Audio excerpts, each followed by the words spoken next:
I'm JJ Heller, and this is Instrumental, a show about the big and small moments that shape our lives. In every episode, my guest and I start near the end of their story and work our way back to the beginning.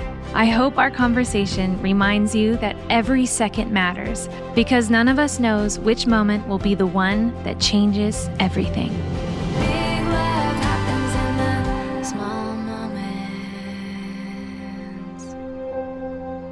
Hi everyone, it's JJ. And it's Dave. We have kind of a different sort of episode for you today. It doesn't fit our normal format, but we wanted to release it anyway because I don't know if you've heard, but there's a really big election coming up very soon. I haven't heard anything about that. Yeah, it's like they're voting for the student body president at our daughter. No, just kidding. The presidential election is right on the horizon and tensions are high, to say the least. Mm-hmm. We are on the verge of a huge cultural moment, and your candidate may win the election, and they may not. And even if your candidate wins, there's a good chance things won't always go your way in the future. I think the odds of that happening are very good. Like 100%. Like, are you a human? Yes. It'll happen. Yes, you will be disappointed in the future.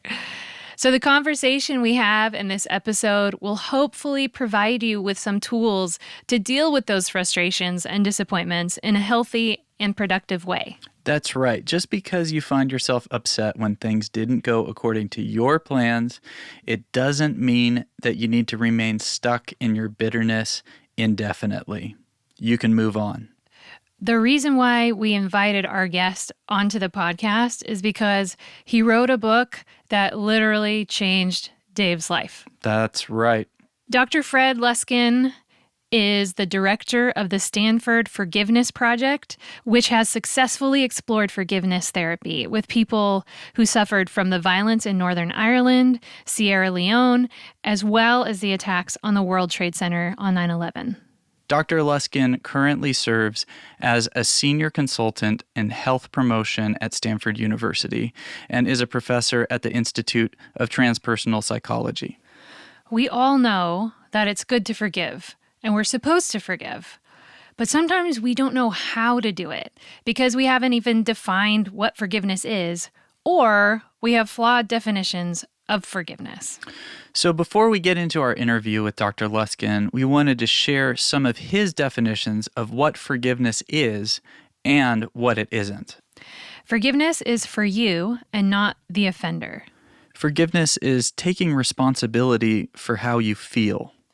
It's about your healing and not about the people who hurt you. It's also making peace with the word no. It's a trainable skill, just like learning to throw a baseball. And can improve your mental and physical health. It's becoming a hero instead of a victim.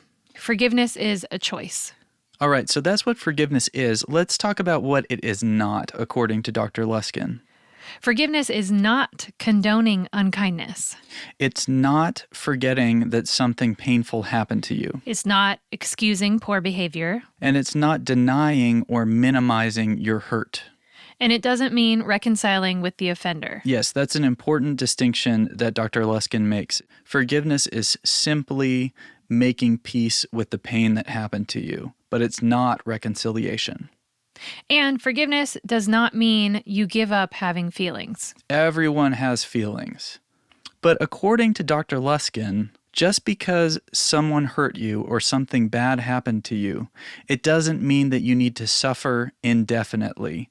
And I think that's a key point of forgiveness, is sometimes we get stuck and we just end up suffering for no reason. Yeah, and we punish ourselves. I had some significant personal revelations about myself when I read Dr. Luskin's book about 10 years ago. I read his examples and definitions of grievances and unforgiveness, and I realized that I was harboring a lot of anger and bitterness in my mind and in my body, even though I don't consider myself to be an angry person. I don't yell, I don't throw stuff at the wall, I don't hit anybody, but I was actually an angry person. Yeah, you were just like super grumpy all the time. Yeah. Yeah. But then you read this book. Yeah, and I ended up realizing that I was taking the actions of other people, the words of other people, circumstances that were outside of my control, and I was taking them way too personally and just making myself miserable. And what I realized is that I was an angry person, even though I didn't necessarily fit what I thought was the definition of an angry person. Dr. Luskin's book is called Forgive for Good. I got to chapter 7 and I read a quote by an author named Frederick Buechner, and it was a moment when everything started to make sense to me. JJ, I wanted you to read that quote. Okay. Of the 7 deadly sins, anger is possibly the most fun. To lick your wounds, to smack your lips over grievances long past, to roll over your tongue the prospect of bitter confrontations still to come, to savor to the last toothsome morsel both the pain you are given and the pain you are giving back. In many ways, it is a feast fit for a king. The chief drawback is what you are wolfing down is yourself. The skeleton at the feast is you. Mic drop. That quote. It's so ironic because we hold so intensely to this desire to make the other person pay for what they did to us, but the only one we're punishing is ourselves.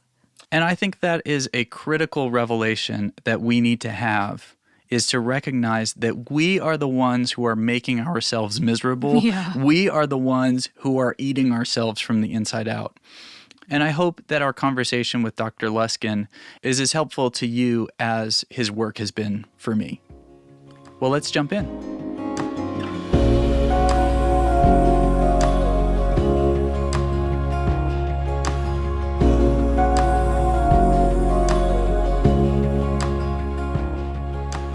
You don't see forgiveness in the way you like seeing a cut heal. You know, it's inner. And so you can't really judge it until somebody comes back and says, this changed in me. So in one of my earliest classes, there was an angry woman who was in chronic pain. And this was early for me. I didn't know that much. And she was just pissy. That's the only word I can use. And I didn't know a lot about her story, but she did not seem like a happy camper. I met her because we chatted or became friendly in some way. And I met her for dinner once or lunch. This is at least 20 plus years ago. And she told me that the forgiveness stuff like stuck in her claw. And one day she realized that's what she needed. Like some voice came into her head, and she had been holding bitterness because her ex-husband had had a very bad end of marriage, and they were driving on his motorcycle once where he turned around to yell at her and lost control of the motorcycle. And she developed injuries that led her to chronic pain. And he developed injuries that led to some brain damage. Somewhere around the time of the class, she was really enmeshed in that. And I saw her, I'm going to say 6 months later. But she said something along the lines of, the forgiveness stuff just never stopped, like knocking at my door. And it turned out that after a while, I realized that we had co-created the marriage mess. It wasn't just him. And I needed to let that go. And now, even though we've finalized the divorce, I'm helping him a bit with his injuries. There's no reason to be bitter. The marriage didn't work, but there's no reason to hate somebody. And I remember her telling me that, and I went, wow, this works, like even though I couldn't even say that I had anything to do with it, because I'm not sure how much I have to do with it, but forgiveness works. And that's a crucial distinction. I believe that there's multiple ways to activate inside of a human being some beautiful qualities that are latent there, and different keys unlock them.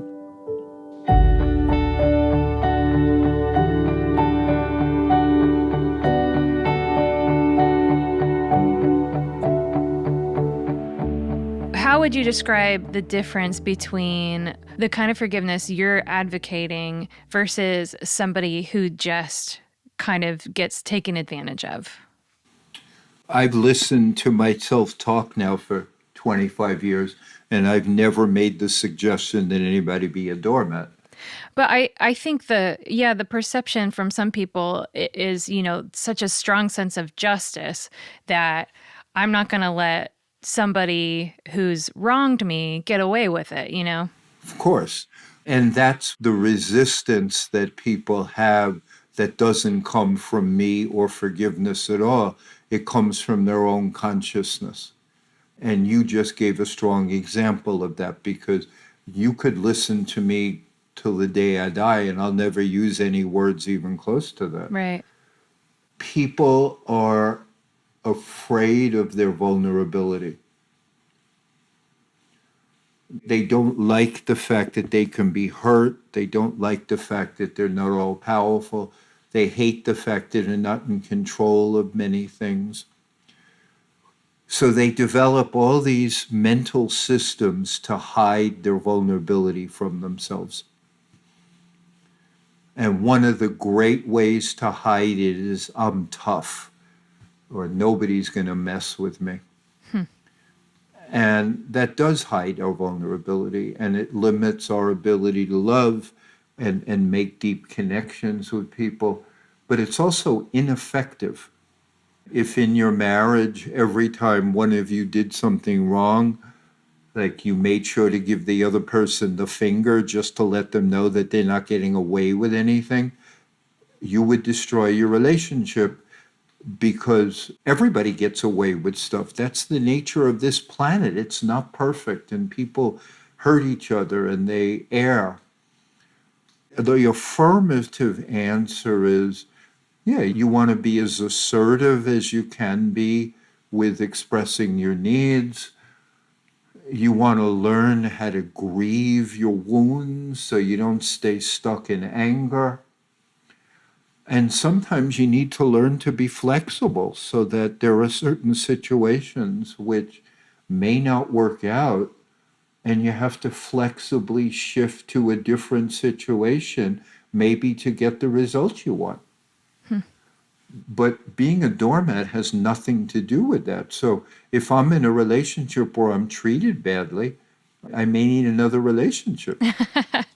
Let me just tell you the two biggest takeaways, which is what I think you're asking. One is, remembering kindness will better serve you than remembering unkindness. So if instead of making sure that people don't F with you again, you make sure to remember when they were kind or good-hearted and appreciate that and reward them, you will increase your life satisfaction more than you will by being on guard. Even though being on guard can be very useful for certain people who are untrustworthy, but you want to practice the appreciation piece, because there's a lot of kindness out there. And if we weren't so scared, we see more of it. But two, what you want to focus on in terms of the resilience or doormat thing is, what you really want to develop is your own inner strength to recognize that under most circumstances, even if people are unkind, I can cope with it. And that's the strength that is so powerful, that you stop being so afraid because you know that you're strong inside, not that somehow you're going to get everybody to stop being unkind to you. And that's such a simple shift, but so powerful. Yeah, that the strength comes in the forgiveness. From forgiveness, from ignoring things, the serenity prayer, like, some things you can't control, so chill. In summary. It's an amazing paraphrase.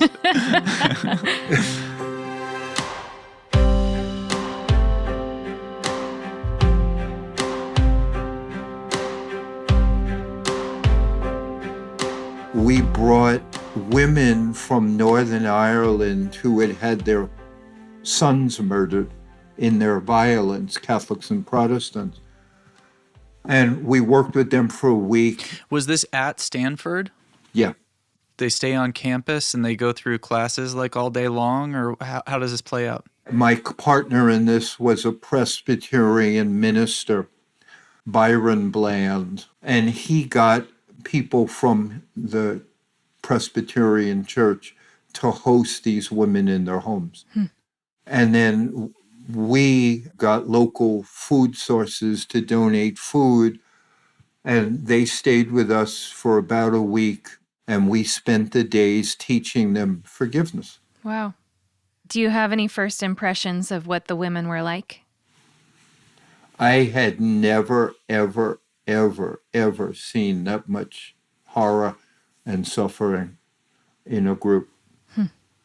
And I literally didn't know what to do with it all. And it was a big challenge to me. So during that first day, are the ladies sharing their stories?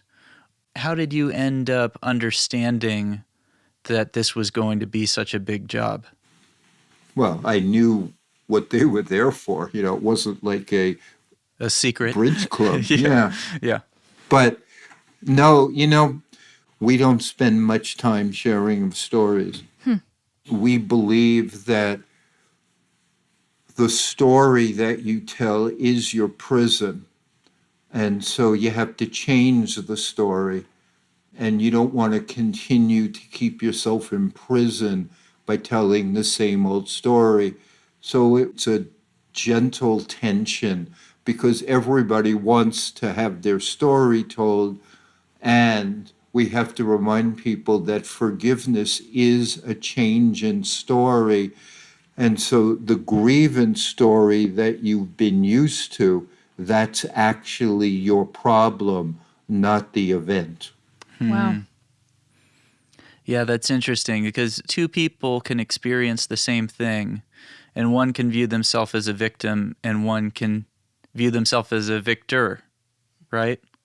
Exactly. So, I know that one of the things we did when they showed up, and again, this is 18 years ago, we brought everybody to a window on Stanford's campus, and the sun was shining. It was January. We brought them to the sun, and Belfast was, cold and gray. And we had them open their arms and feel the rays of the sun hit their bodies and remind them that the same spirit, whatever it is, God, that killed their kid also sends them sunshine now.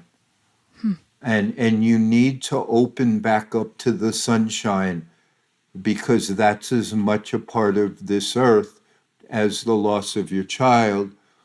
And you don't want the loss of your child to blot out that sunshine for the rest of your life. Wow. So that was probably the first intervention that we did.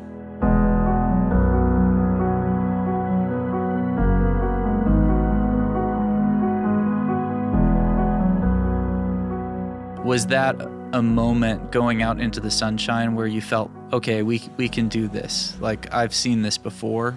This first group was not many, like 6 people from Catholic and Protestant. And I was too naive and stupid to know how hard this was going to be. So I came in there full of enthusiasm, and it turned out to be warranted, and we had lots of support. It was the second group that was the biggest challenge because these people went back to Northern Ireland and then they brought people back with them. So we expanded it. We went from like 6, 7 people visiting us to 18 or so the next time.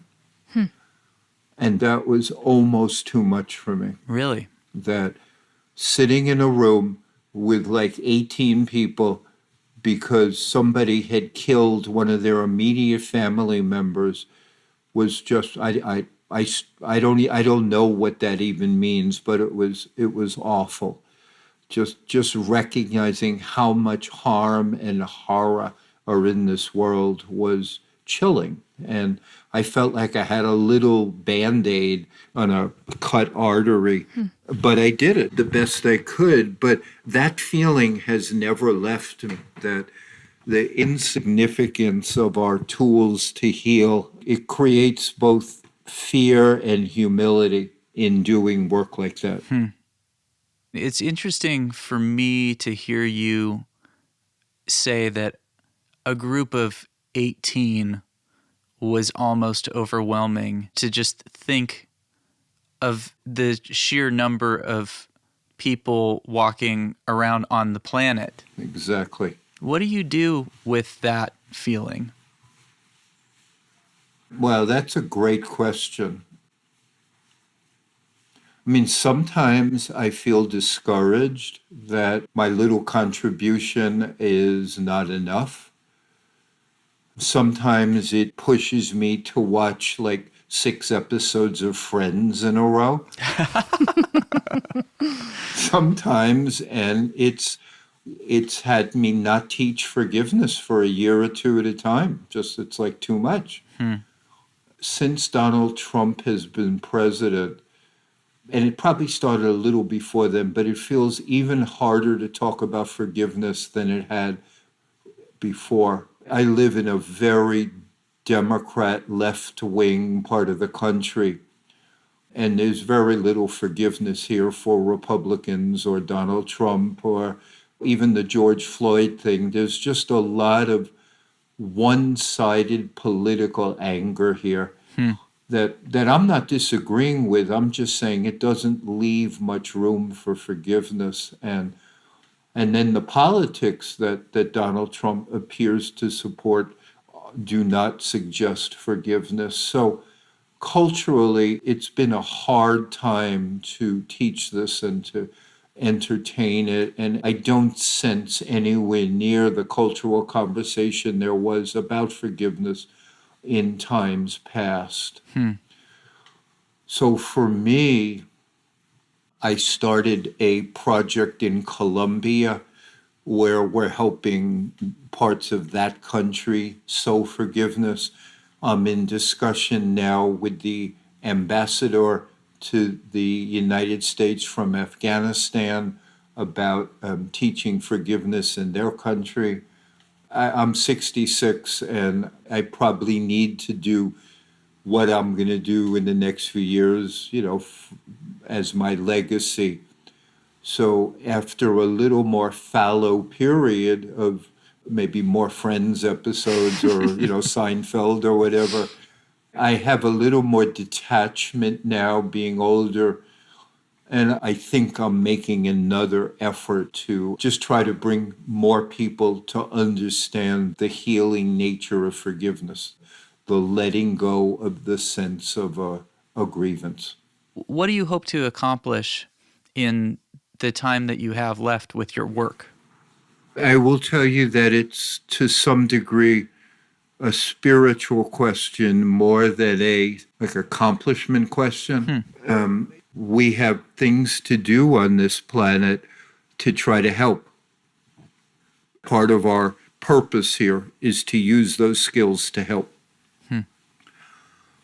And two, there's a balance, but I have a sense that I don't want to feel that I left it on the mat or the court. Like I want to feel like I gave what I had. Yeah. And so that's as much of it as anything else. I don't know what I expect to accomplish, but I have a belief and a hope that the good that we do in this world matters. I have a platform to try to put forth some healing, and the thought of wasting that potential just it gives me angst. Like there's a fire and you still have water that you can pour on it. Yeah, yeah. Maybe only a little bit of toy pistol, but at least I have something. Going back to what you said previously about how the grievance story that you've been carrying with you can be your prison. Yet the stories that most people are hearing over and over again are revenge stories. When they stream a movie from home, when they watch a television show, so often the narrative is resolved by someone getting revenge rather than coming to a place of forgiveness. And I'm curious to know how you have processed the way that our culture perceives forgiveness or the completion of a narrative. I don't think they know much about it. I think there's an evolutionary default of protection and fear and threat that's very easily stimulated. And I don't think there's enough education on the necessity of changing that story and altering that perception, both for one's own health and the health of the community. In the tribalized nature of our political world right now, just like in the Northern Ireland world, both sides see peace and safety as some vanquishing of the other. That was the basic premise between Catholics and Protestants. Both of them would say, of course we want peace. We desperately want peace. But then you would ask them, well, what does peace mean? And they would say some limitation, amelioration, defeat of the other side.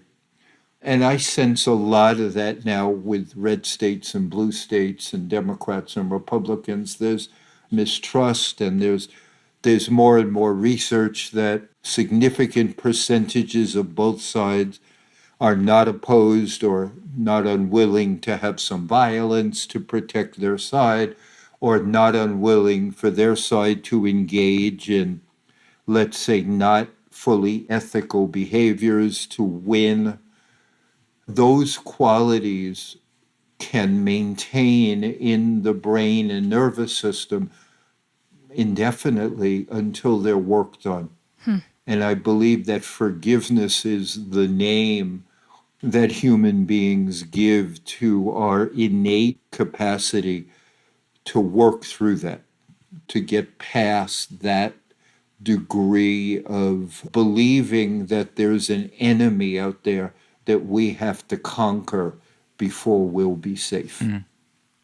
In reading your book, there were two analogies that when I'm talking to friends who are harboring resentment or sharing their grievance story with me, I come back to again and again. And one is the policeman with the radar gun. Yeah. And then the other one is the Buechner quote about sitting down for the feast. All of those came from the second group of people from Northern Ireland, Really? from the necessity of trying to reach them. I have a Stanford PhD. I was working at the Stanford University School of Medicine. So, we're used to talking to well-educated, sophisticated people. And then these people show up with sometimes a sixth grade education, and their only claim to fame is that somebody killed somebody in their family. So I had to figure out on the fly, and then it educated me over the next few years that I better get some metaphors to use, otherwise I'm going to miss half the population. Yeah. So the two metaphors that are the most useful, one of them is the one you said about the police officer that... Yeah, I think we should probably explain that analogy. Yeah, well, I would, an unenforceable rule is one of the rules in our head of what we expect from other people or life that we can't enforce. Telling a drunk you shouldn't drink telling somebody who wants to lie to you that they shouldn't lie. Those are unenforceable because they're going to do what they want. But sometimes it feels like, wait, but I'm right. So the analogy that I had of the police officer who's paid to stop speeders, and he's sitting there on the road and all these people are speeding by and he's got their license and everything, but he starts his car and it doesn't work and he can't give his tickets out. So the key to that analogy is each of us writes tickets to other people that we can't give to other people, or we try to give them and they laugh at our tickets. And then metaphorically, like that police officer, we could fill up the whole backseat of our car or our brain with tickets that nobody wants. And then we could get pissed at the whole world because nobody wants our tickets. That's pretty strong analogy for how our minds work.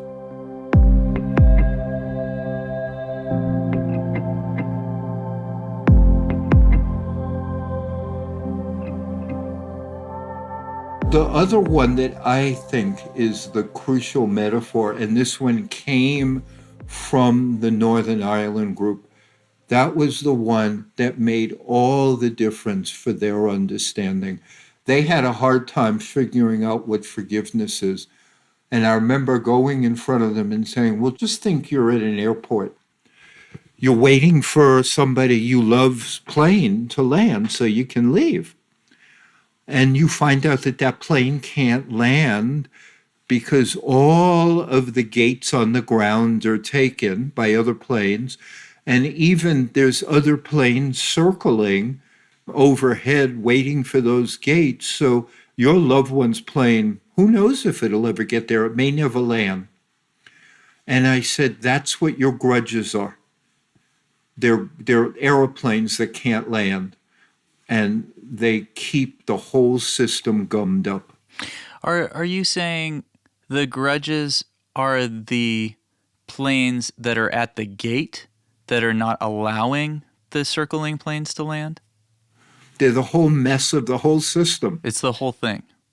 They're at the gate, they're circling, but you can't move on until all of these planes land and do their thing.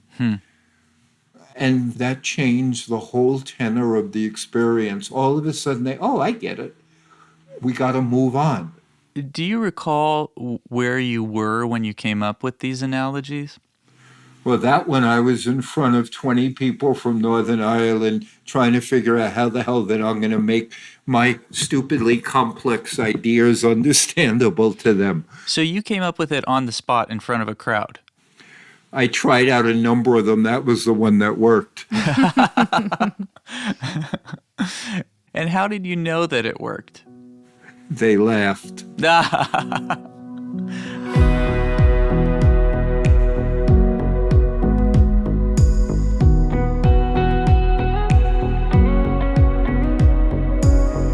When I hear Dr. Luskin talk about that airplane and airport analogy, what it actually reminds me of is our circulatory system in our body.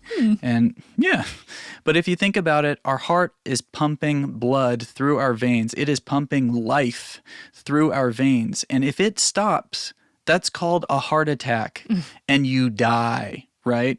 But this airplane analogy, all these planes being stuck at these gates, it just means that you're stuck in the past. Something happened to you emotionally and you have never moved on. And your emotional circulatory system is stuck and you are going to die if you don't move on. You know what I mean? This is serious. It is. It's a big deal. Yeah. The crazy thing is we think of forgiveness as only an emotional problem, but it really does, in fact, affect our physical bodies. In fact, the Stanford Forgiveness Project is one of the first research studies of the physical implications of unforgiveness. Well, and benefits of forgiveness. That's right. Here are some health results that the Stanford Forgiveness Project and other studies have revealed about forgiveness. People who are more forgiving report fewer health problems. In addition, learning to forgive may reduce feelings of hostility, a proven risk factor for heart disease. And people who blame other people for their troubles have a higher incidence of illness such as cardiovascular disease and cancer. Crazy. People who imagine forgiving their offender note immediate improvement in their cardiovascular, muscular, and nervous systems. Just imagining forgiving somebody makes you feel better. Imagine if you actually did it. You would feel even better. Better. Better than better. I think it's safe to say that choosing to practice forgiveness is good on a whole bunch of levels. Yeah, like it lowers your blood pressure. And you feel good. Yeah. So we should try it. Everyone. The collective we. And when I say we, I mean the world. Yes, we the world.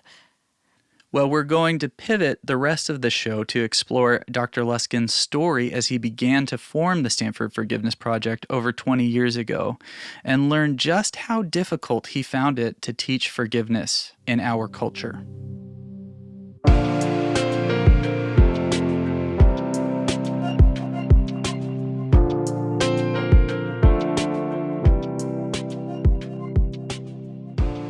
I was the recipient of an enormous amount of grace. All throughout any part of cultivating this forgiveness project, people helped me. People at Stanford were incredibly respectful. There was a recruitment ad that I put for a study on forgiveness while I was a pre-doc at the Stanford School of Medicine. And one of the faculty who was not happy to see that this medical school part was being used to research forgiveness wrote like an internal letter to all the other faculty saying do any of you know what this guy is doing about forgiveness in our center and why is he allowed and stuff like that. And my mentor wrote her back a very strong, well, not only do I know, but I'm actively supporting Fred, and it would be really good if more people were doing work like this, that the world needs forgiveness. And how did that feel to get that kind of endorsement? I mean, I can't separate that out from the multiple ways that he was helpful. I felt supported and that there was always advice to be offered. I mean, Ken and I are still friends. This is 25 years later. That's amazing. Do you recall the early days of the Forgiveness Project when you really felt like you were onto something as you began formulating what would eventually become the content of your books?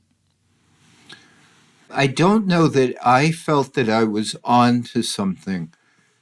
What I felt was there was a energy of support for this that I needed to pay attention to. So doors opened, things worked out, help was offered, people responded in ways that were more profound than just, wow, Fred, you've stumbled on something. I mean, I knew that forgiveness was a good thing. I certainly didn't need my research to show me that, we have something good here. I mean, forgiveness had been around for a while. Some pretty good people had made some strong statements about it. It's the central tenet of Christianity. So it didn't need me. I really felt compelled to do something that linked the spiritual realm with the scientific realm. Can you say a little bit more about that? I mean, back when I was starting this, and even through the beginning of most of it, the spiritual religious explanations of things and the scientific explanations of things were not the same, and neither group was that interested in talking to each other. And I was one of a group of people that felt that they had a lot to teach each other, that science was a wonderful tool for the religious traditions to know whether they were teaching just myth or whether they were teaching things that had real value. And the religious and spiritual traditions talked about the stuff that really matters when a lot of science was not really that important. To me, it felt very important at that time to show, and there were other people doing the same, starting then with meditation and hope and gratitude. I was doing forgiveness, but there was a group of us who were taking ideas limited by the spiritual way of disseminating information, and now we were teaching and researching it and showing that was important, that we could prove that it worked, that it was teachable, but it may not be limited to religious domains, that forgiveness, one piece of it may be explainable by faith or, say, non-material methods, but a good part of it was explainable by material methods. And just how meditation research is showing all sorts of things. Maybe these religious and spiritual practices should be much more available to the culture at large and not limited to religious instruction or dissemination. When I read your book, Forgive for Good, one of the things that really impressed upon me was that you had laid out a progression for forgiveness, to be able to recognize that in order to forgive someone, first you have to be harboring resentment or a grudge, and you have to recognize that there's a grudge. And if you haven't done that, you don't have the capacity to forgive. And I'm curious to know, as you were laying out that progression, is that something that you had already intuited naturally over your lifetime, or was that something that you were working out as you were working with participants in the Forgiveness Project? It probably took 15 years of teaching to really understand the forgiveness progression and really be solid as to how to teach it. Wow. It was an ever-evolving process, in part because people do not want generally to forgive, and that they get very cranky when people ask them to forgive. And there's an enormous amount of resistance, and much of teaching forgiveness is learning to deal with that resistance. I mean, the biggest memories of teaching forgiveness are the resistance. Yeah. When I started, I gave a lot of talks in front of therapists, and their resistance always took the form of, well, what are you doing? Are you telling us that it's okay for people to molest their children? So that's a very powerful form of resistance.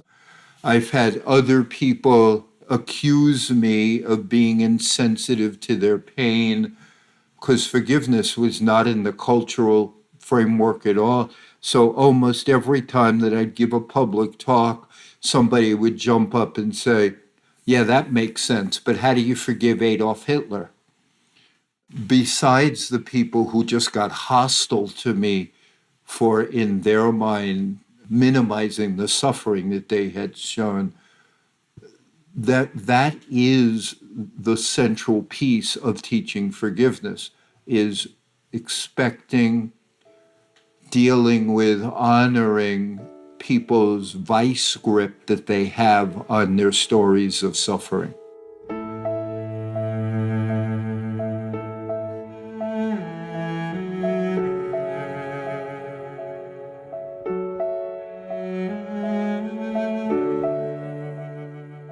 Have you found a response that you generally give to a person who comes with a statement like that?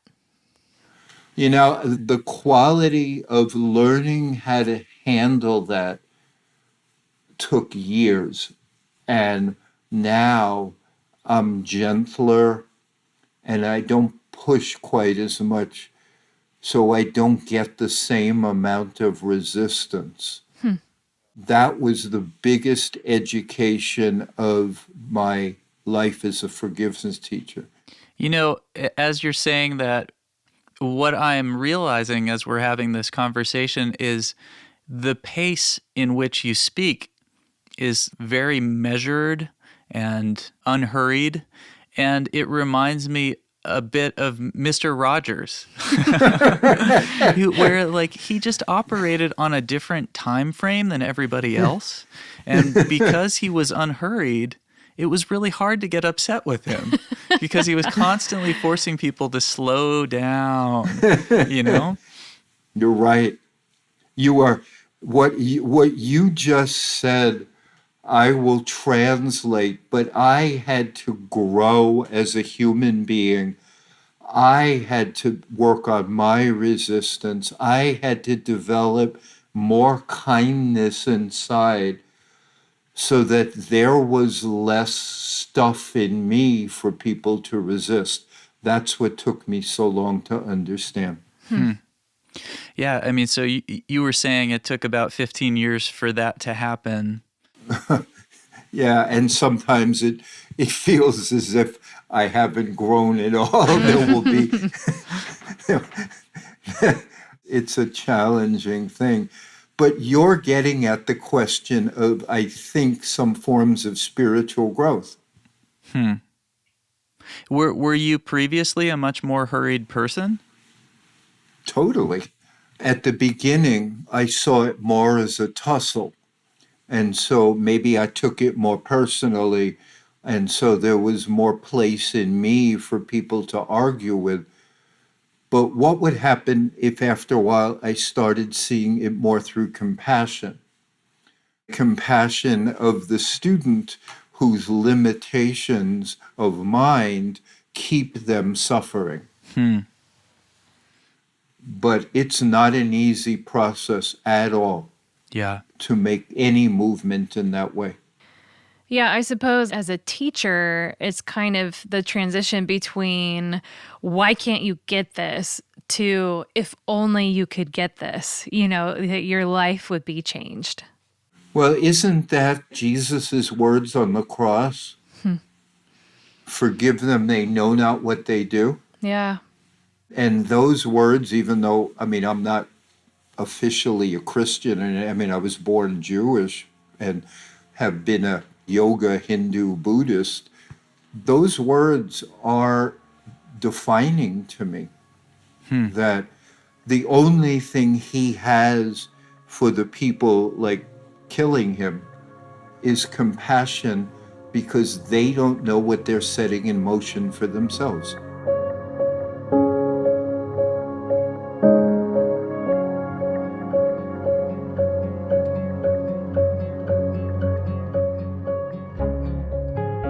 Wow. Going back to our culture's obsession with revenge, the contrast to Christ's behavior on the cross could not be more stark. Yeah, it really kind of hit me earlier this week. I don't really listen to pop music very much, but this week I was driving and I heard this song for the first time, and I just recognized it as super brilliant. It was really clever songwriting, and I pulled into the house and I was like, JJ, you have to hear this song. It's so clever. So it's this song called I Hope, and it starts out by saying, like, I hope that she makes you smile. I hope that she makes you happy. I hope that you have all of these special moments together. And then at the end, it's like, and then I hope she cheats like you cheated on me. Yeah. Yeah, dagger. And it's a really clever turn of phrase. And yet, as I was listening to it, I was also like, oh, that's a revenge story. Yeah, so classic. And what she's actually doing is she's harboring a grievance. She's saying, you hurt me and I want you to hurt too. And what it reminded me of was this list of questions that Dr. Luskin asks in his book to help you recognize, are you telling a grievance story? And so here are a couple of questions that you can ask yourself to see, do I need to forgive someone? Have you told your story more than twice to the same person? Do you replay the events that happened to you more than 2 times a day in your mind? Do you find yourself speaking to the person who hurt you even when that person is not there? Does your story focus primarily on your pain and what you have lost? And so going back to that song, I hope, I hear that song, and what I actually hear is someone talking to themselves.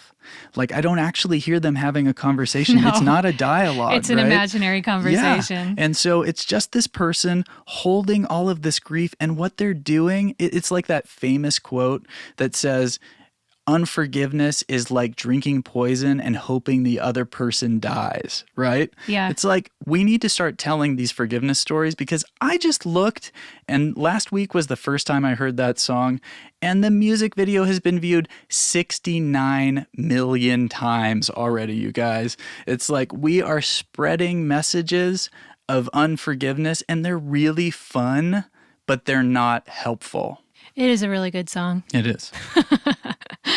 I don't want to just pick on that one song. I know. It's actually a really good song. Yeah, it was a great example, but like pay attention is essentially what I'm saying. Yeah, don't let that be the only narrative in your life. Well, start recognizing it. When you're watching TV and you're watching someone get revenge as the conclusion of a narrative, when you're listening to a breakup song and you're hearing someone express their grievance and their anger, is that actually helping? I dug my keys into the side of his pretty little... Yeah. Sorry, Carrie. And again, there's nothing like inherently wrong or evil about those songs, but I think you're right. I think we need to be aware of the messaging that we are exposing ourselves to. We're musicians, and our job is to express emotion.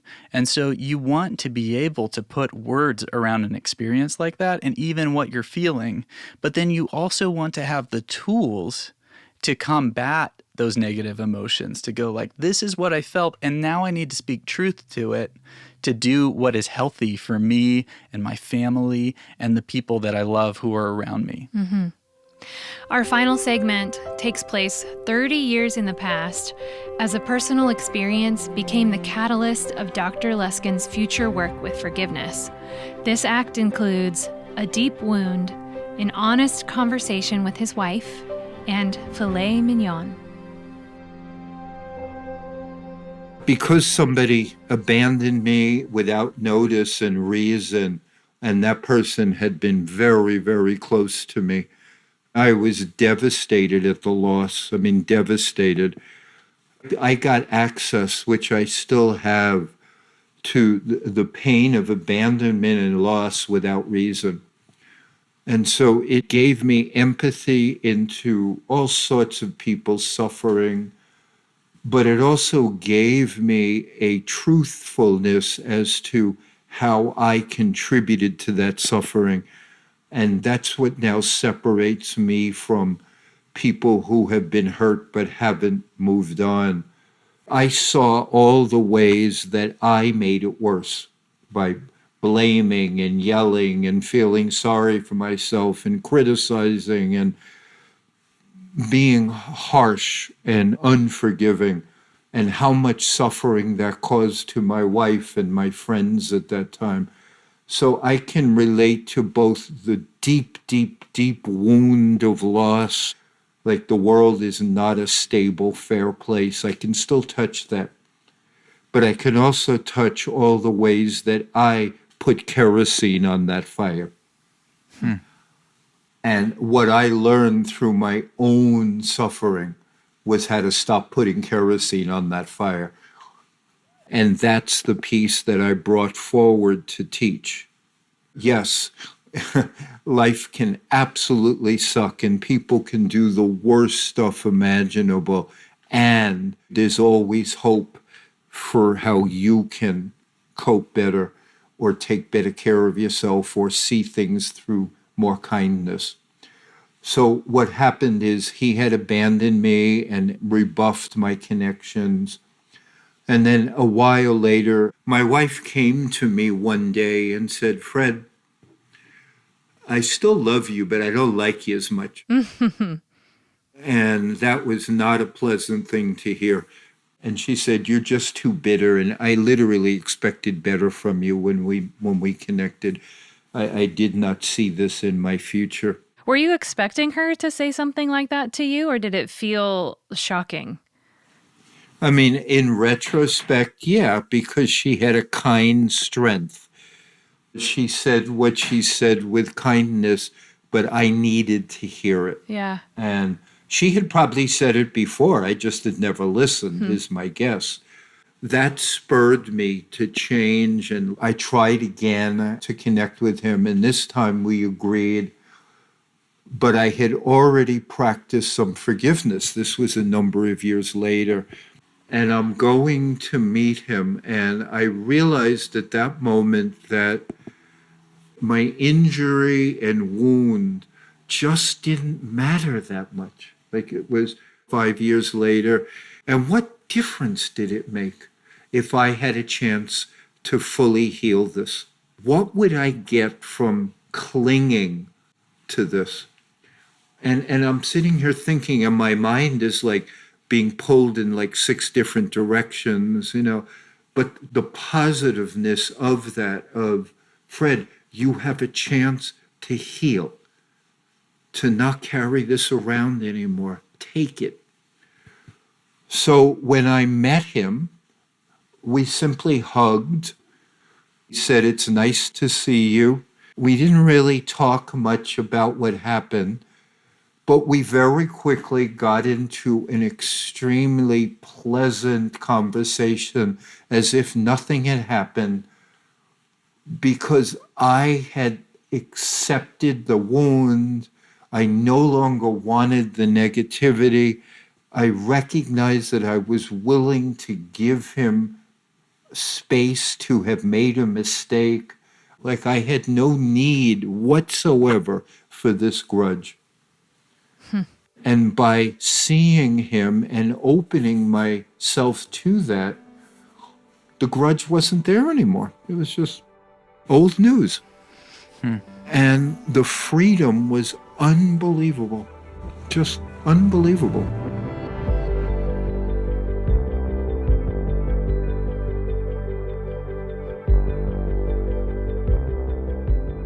That experience galvanized the Stanford Forgiveness Project. I think it's so interesting that most of us acknowledge the fact that we would experience more peace and happiness if we let go of our grudge and our bitterness. But there's just something about, like, we just want to grip onto our own sense of justice. That's right. And when we know that we could have so much more fulfillment in life if we were willing to let it go. And you'd have better relationships. You know that without forgiveness, you don't really have a marriage. It will not grow, because you see the flaws of each other. Both of you have made mistakes that have hurt each other. And if you can't let them go, you harm the relationship. So that's so deeply true in an intimate partnership, and yet most people don't even take that simple wisdom to their most important relationship. That famous thing, would you rather be happy or be right? And that's really an important consideration. Over the course of your relationship, did he ever apologize? I didn't need an apology. I had come to peace within myself, and I don't exactly know how, but I found out not that long after we reconciled what had happened. And it was helpful to have a cognitive understanding of the pressures that he was under. But that didn't matter anymore. It was so much better to have the friendship back than to hold on to any of my own bitterness or righteousness. It was, Paul Newman had a really famous line about why he didn't cheat on Joanne Woodward, which it turns out may not have been totally true, but but it's a good line. It was a great line. He was asked, so why wouldn't you cheat? And he said, why would I sneak out to McDonald's when I have filet mignon at home? Why would I need the McDonald's of like any bitterness when I had this wonderful friendship back? It was just so clear. They weren't even in the same arena. He and I are again the best of friends. So that's the only part of the story now that's interesting to me. That's amazing.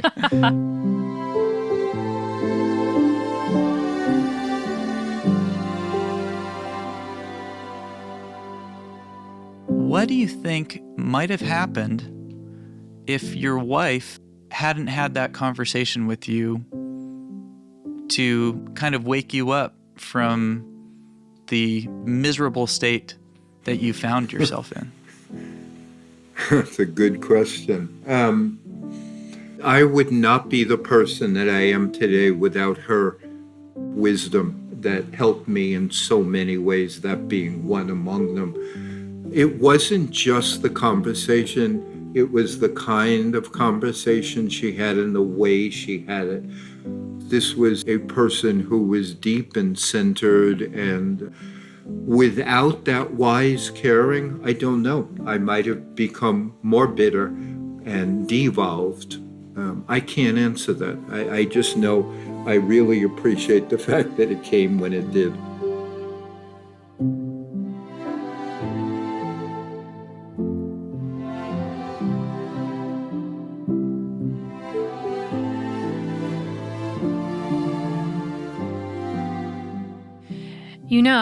About 25 years ago, it was really popular for kids in church youth groups to wear those little bracelets that had the letters WWJD on it. You remember that? Yeah, what would Jesus do? In the political climate we find ourselves in right now, I think it's pretty obvious what he would do. And as a follower of Jesus myself, that's exactly what I want to be known for and committed to. And I hope you, as a listener, do too. Well, if you found this conversation to be helpful, would you please share it with someone you love? In a culture that is so saturated with the spirit of fear and division and revenge, learning about and practicing forgiveness can change your life, because I know it changed mine. If you'd like to learn more about Dr. Luskin and the Stanford Forgiveness Project, please visit learningtoforgive.com. And please be kind to your neighbors. What she said. This episode of Instrumental was produced by me, JJ Heller. And me, Dave Heller.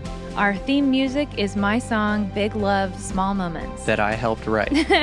To find out more about me, listen to more of my songs, or watch my music videos, please visit jjheller.com. That's 2 letter J's, HELLER.com.